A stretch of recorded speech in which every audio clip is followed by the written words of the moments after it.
नमस्कार दोस्तों। आज मैं आपके लिए मुंशी प्रेमचंद की एक कथा गुप्तधन लाई हूँ। आशा है कि आपको पसंद आएगी। अगर आपको पसंद आती है तो इसे लाइक, शेयर और सब्सक्राइब करना ना भूलें। बाबू हरिदास का ईंटों का पजावा शहर से मिला हुआ था। आसपास के देहातों से सैकड़ों स्त्री पुरुष लड़के नित्य आते और पजावे से ईंट सिर पर उठाकर ऊपर कतारों से सजाते। एक आदमी पजावे के पास एक टोकरी में कौड़ियां लिए बैठा रहता था। मजदूरों को ईंटों की संख्या के हिसाब से कौड़ियां बांटता। ईंटें जितनी ही ज्यादा होती उतनी ही ज्यादा कौड़ियां मिलती। इस लोभ में बहुत से मजदूर पूते के बाहर काम करते। वृद्धों और बालकों को ईंटों के बोझ से अकड़े हुए देखना बहुत ही करुणाजनक दृश्य था। कभी कभी बाबू हरिदास स्वयं आकर कौड़ी वाले के पास बैठ जाते और ईंटें लादने को प्रोत्साहित करते। यह दृश्य तब और भी दारुण हो जाता था जब ईंटों की कोई असाधारण आवश्यकता आ पड़ती। उसमें मजूरी दूनी कर दी जाती और मजूर लोग अपनी सामर्थ्य से दूनी ईंटें लेकर चलते। एक एक पग उठाना कठिन हो जाता। उन्हें सिर से पैर तक पसीने में डूबे पजावे की राख चढ़ाए ईंटों का एक पहाड़ सिर पर रखे बोझ से दबे देखकर ऐसा जान पड़ता था मानो लोभ का भूत उन्हें जमीन पर पटक कर उनके सिर पर सवार हो गया है। सबसे करुण दशा एक छोटे की थी जो सदैव अपनी अवस्था के लड़कों से दुगनी ईंटें उठाता था और सारे दिन अविश्रांत परिश्रम और धैर्य के साथ अपने काम में लगा रहता। उसके मुख पर ऐसी दीनता छाई थी। उसका शरीर इतना क्रश और दुर्बल था कि उसे देखकर दया आ जाती। और लड़के बनिए की दुकान से गुड़ लाकर खाते। कोई सड़क पर जाने वाले इक्को और हवा गाड़ियों की बहार देखता और कोई व्यक्तिगत संग्राम में अपनी जिह्वा और बाहु के जौहर दिखाता। लेकिन इस गरीब लड़के को अपने काम से काम था। उसमें लड़कपन की न चंचलता थी, न शरारत, न खिलाड़ीपन, यहाँ तक कि उसके ओठों पर कभी हंसी भी न आती थी। बाबू हरिदास को उसकी दशा पर दया आती। कभी कभी कौड़ी वाले को इशारा करते कि उसे हिसाब से अधिक कौड़ियां दे दो। कभी कभी वे उसे कुछ खाने को दे देते थे। एक दिन उन्होंने उस लड़के को बुलाकर अपने पास बैठाया और उसके समाचार पूछने लगे। ज्ञात हुआ कि उसका घर पास ही के गांव में है। घर में एक वृद्ध माता है, उनके सिवा कोई भी नहीं। वह वृद्धा भी किसी पुराने रोग से ग्रस्त रहती है। घर का सारा भार इसी लड़के के सिर था। कोई इसे रोटियां बनाकर देने वाला भी न था। शाम को जाता तो अपने हाथों से रोटियां बनाता और अपनी मां को खिलाता। जाति का ठाकुर था। किसी समय उसका कुल धन धान्य संपन्न था। लेन देन होता था और शक्कर का कारखाना चलता था। कुछ जमीन भी थी, किंतु भाइयों की स्पर्धा और विद्वेष ने उसे उतनी हीन अवस्था में पहुंचा दिया कि अब रोटियों के लाले थे। लड़के का नाम था मगन सिंह। हरिदास ने पूछा, गांव वाले तुम्हारी कुछ मदद नहीं करते? मगन, वाह, उनका वश चले तो मुझे मार डालें। सब समझते हैं कि मेरे घर में रुपए गड़े हैं। हरिदास ने उत्सुकता से पूछा, पुराना घर है? कुछ न कुछ तो होगा ही। तुम्हारी माँ ने इस विषय में तुमसे कुछ नहीं कहा? मगन, बाबूजी, एक पैसा भी नहीं। रुपए होते तो अम्मा इतनी तकलीफ क्यों उठाती? बाबू हरिदास मगन सिंह से इतने प्रसन्न हुए कि मजूरों की श्रेणी से उठाकर अपने नौकरों में रख लिया। उसे कौड़ियां बांटने का काम दिया और अपने पजावे में मुंशी जी को ताकीद कर दी कि इसे कुछ पढ़ना लिखना सिखाएं।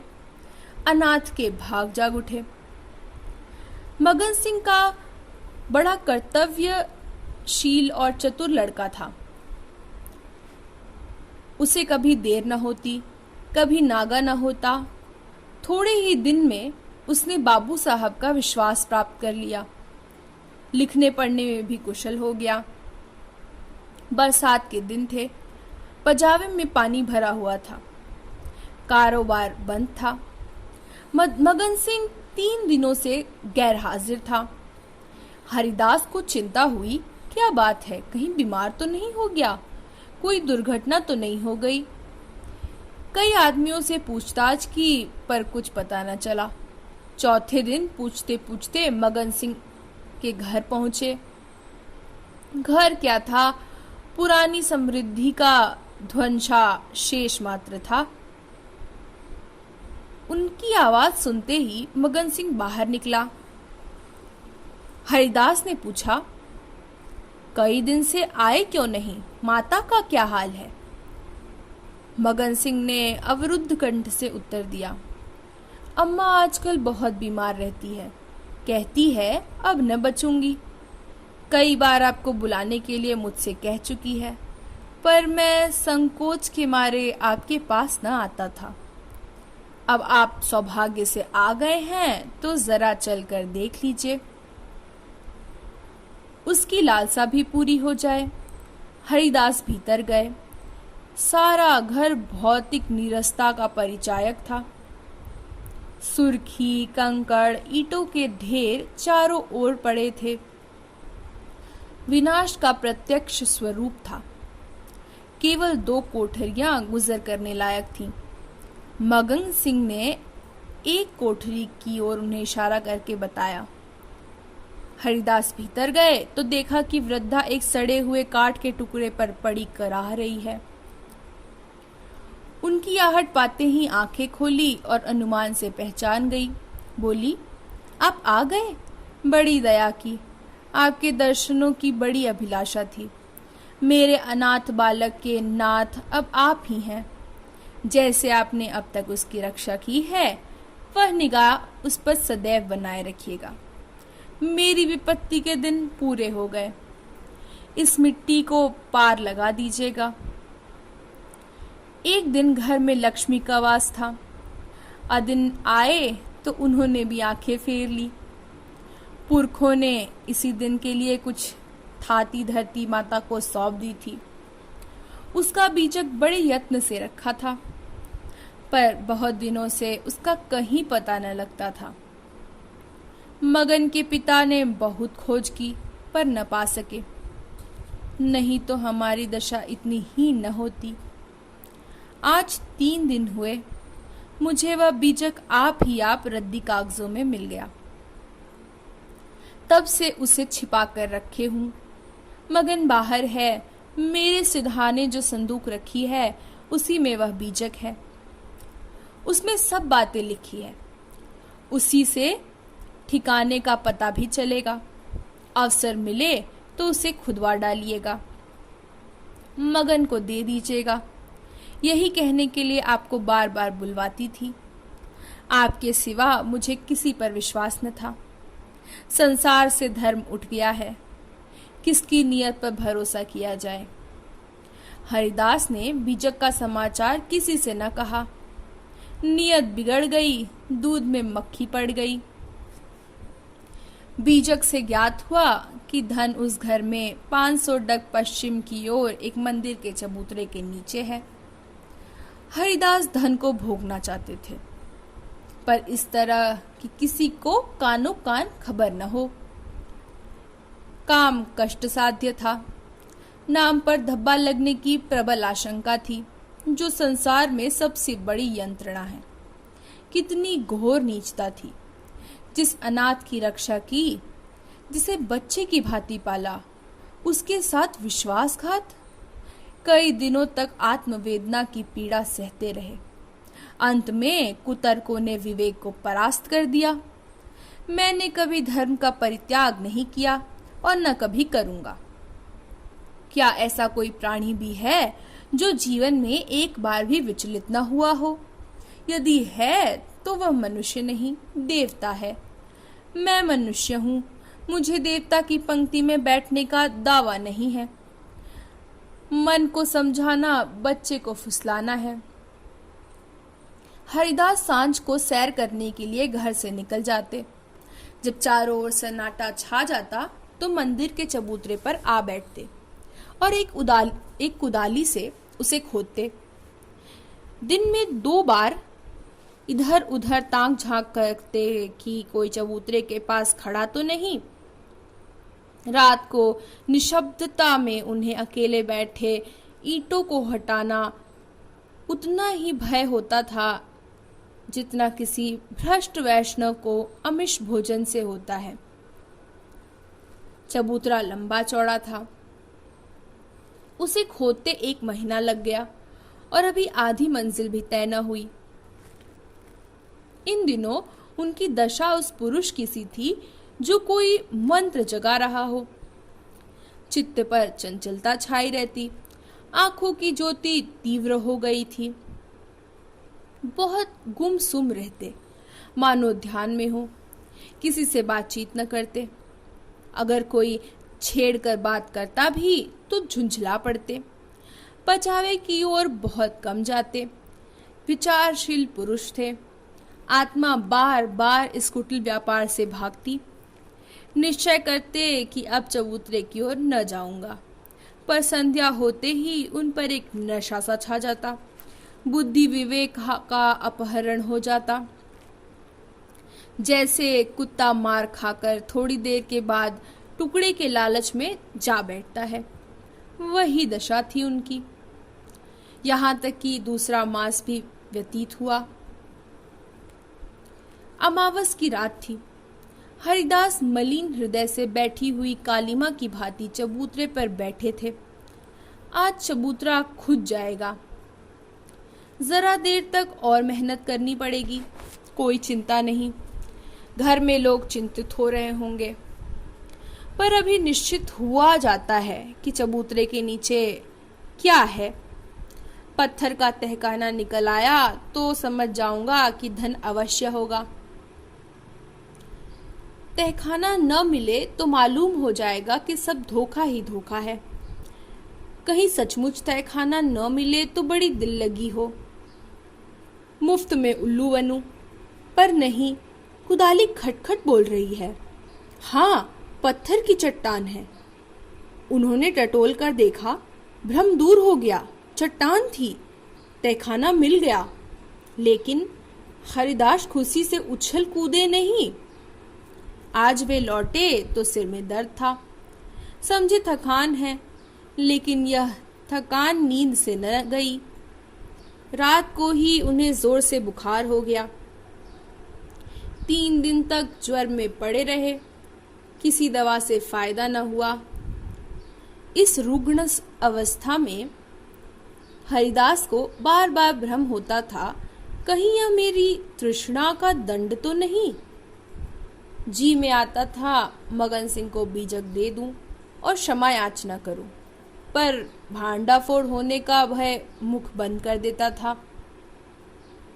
न जाने ईसा के अनुयायी अपने पादरियों के सम्मुख कैसे अपने जीवन भर के पापों की कथा सुनाया करते थे।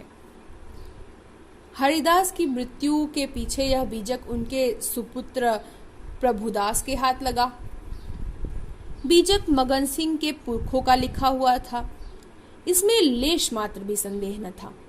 लेकिन उन्होंने सोचा, पिताजी ने कुछ सोचकर ही इस मार्ग पर पग रखा होगा। वे कितने नीति परायण, कितने सत्यवादी पुरुष थे। उनकी नीयत पर कभी किसी को संदेह नहीं हुआ। जब उन्होंने इस आचार को घृणित नहीं समझा, तो मेरी क्या गिनती है। कहीं यह धन हाथ आ जाए तो कितने सुख से जीवन व्यतीत हो। शहर के रईसों में दिखा दूं कि धन का सदुपयोग क्यों कर होना चाहिए। बड़े बड़ों का सर नीचा कर दूं, कोई आंखें न मिला सके। इरादा पक्का हो गया। शाम होते ही वे घर से बाहर निकले। वही समय था, वही चौकनी आंखें थी और वही तेज कुदाली थी। ऐसा ज्ञात होता था मानो हरिदास की आत्मा इस नए भेष में अपना काम कर रही है। चबूतरी का धरातल पहले ही खुद चुका था।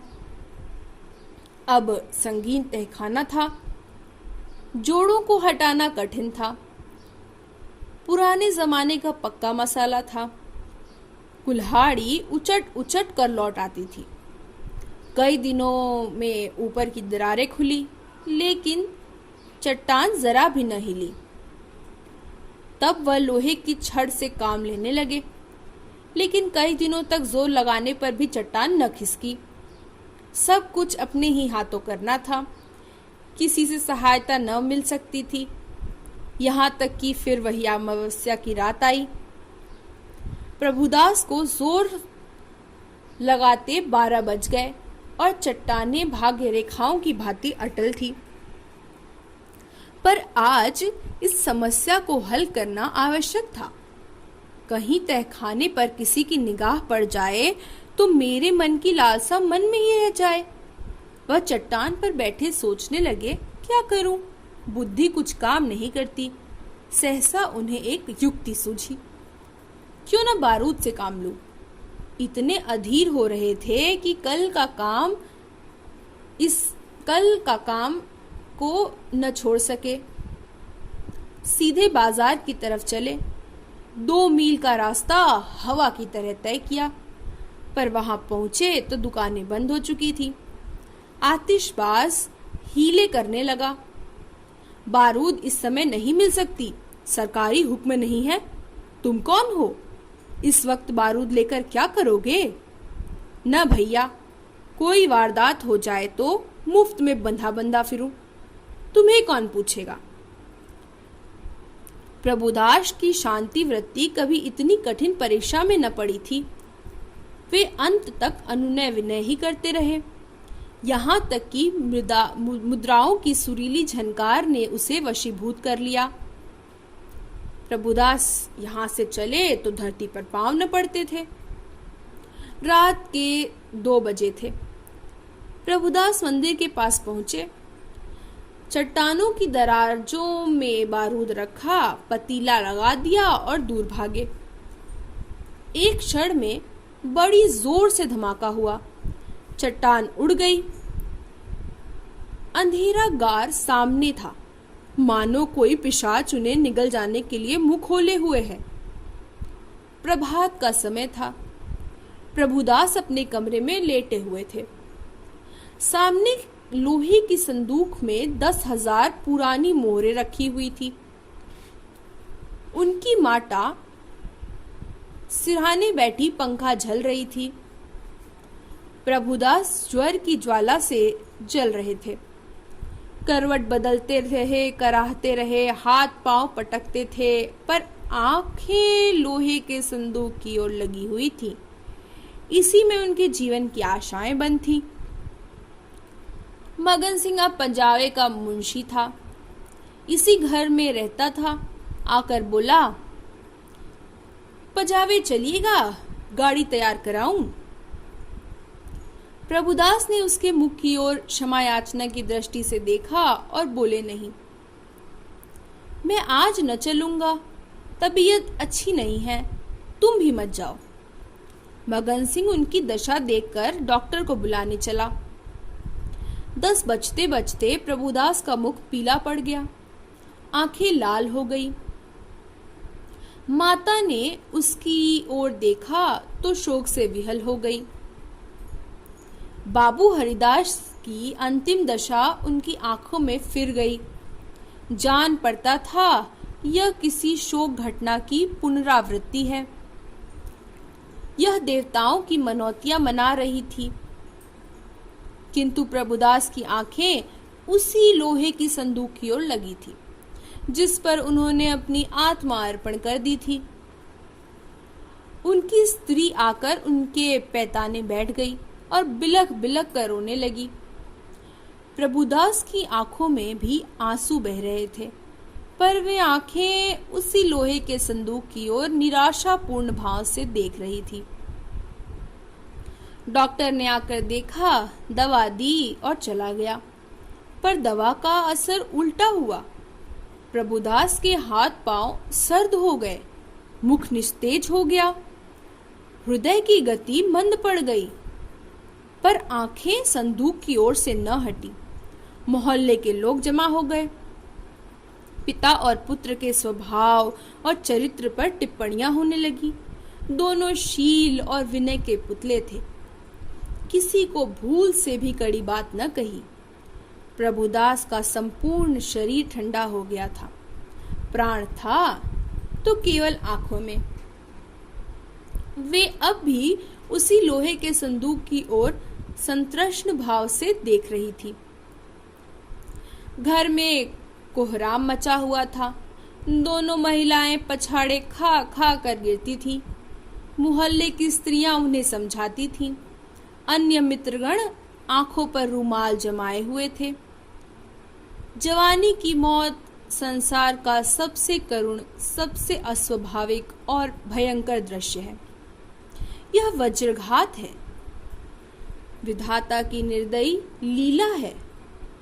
प्रभुदास का सारा शरीर प्राणहीन हो गया था, पर आंखें जीवित थी। वे अब भी उसी संदूक की ओर लगी थीं।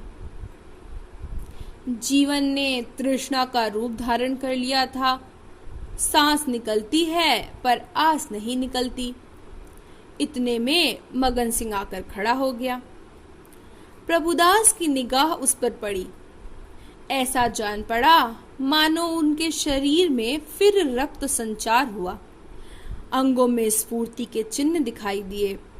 इशारे से अपने मुंह के निकट बुलाया, उसके कान में कुछ कहा। एक बार लोहे के संदूक की ओर इशारा किया और आंखें उलट गई। प्राण निकल गए। धन्यवाद।